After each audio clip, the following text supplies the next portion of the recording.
Well, like you saw in the last video, got the motor out. And you're probably wondering why I'm taking it apart. Well, there's a funny reason. So the heads that were on that 84 motor, we wander over here without tripping over shit. They are casting number like 462626. By the way, as a little tip, that's what the casting number is in the small block Chevy cylinder head, under the valve cover. Don't go by this freaking horse shit up here where it has camel humps or, you know, saw blades so they can tell what the heads are. No, just look at the casting number. 99% of small block Chevy heads are dog shit. These are some of them. Particular problem with these is that I found out these are some of the worst heads to crack. And seeing how this thing possibly had a blown head gasket, maybe it was actually cracked heads.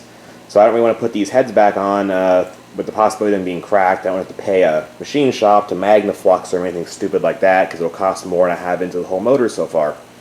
Other reason I'm taking the other motor apart is I hate these timing covers. 78 through whatever they went to throttle body injection, they put the timing tab up here and you have to look behind the water pump and lay over the motor while it's running to set the timing. So the pre-77 ones, they're over here at 1 o'clock. You can just look at them while it's running.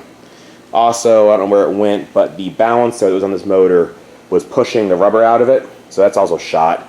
So I'm going to pull the 1973 heads, which apparently pre-74 heads are made a lot better than those after that. That's when they started casting them thin.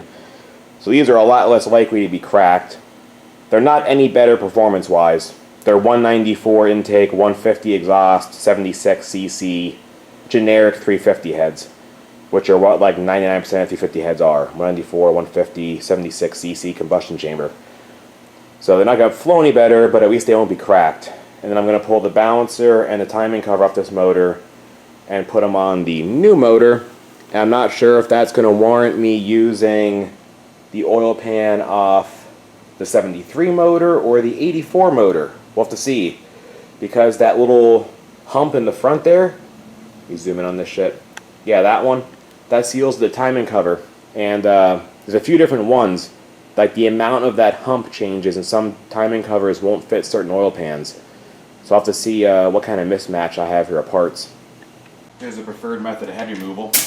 I already impacted all the rockers off, so now we just do the head, or the head bolts rather.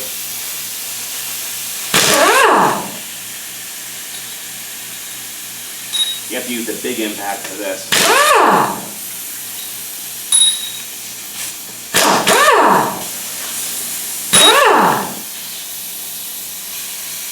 That's cool.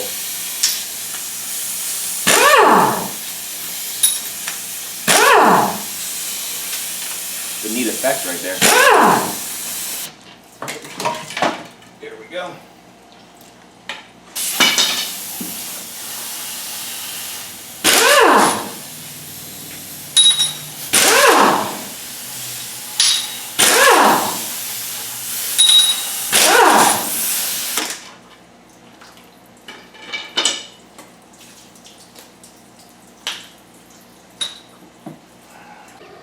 Well, now I'm in the process of cleaning the heads, and my preferred thing to clean engines and crap like that is oven cleaner, covering the name brand my thumb. Heaven forbid I put a paid product placement on YouTube or something.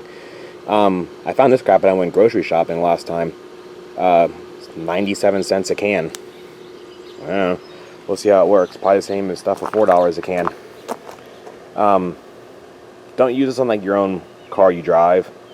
Just do it on motor you're building. There's the oven cleaners I'm talking about, because it eats everything. It'll dissolve the paint off these heads. It'll eat rubber in your engine bay. If you just spray it on the freaking engine of your 2010 Honda Civic, it's gonna eat all the wiring. It's pretty nasty shit. But give this some time to stew here, and I'll just hose them off. Well, looks like the 99-cent oven cleaner passed with flying colors. Check that out. Bare metal. Didn't eat as much of the paint off as I expected. Kind of made it loose and flappy though. I'll probably just wire wheel the rest of the paint off. But yeah, not too shabby for 97 cents and a hose.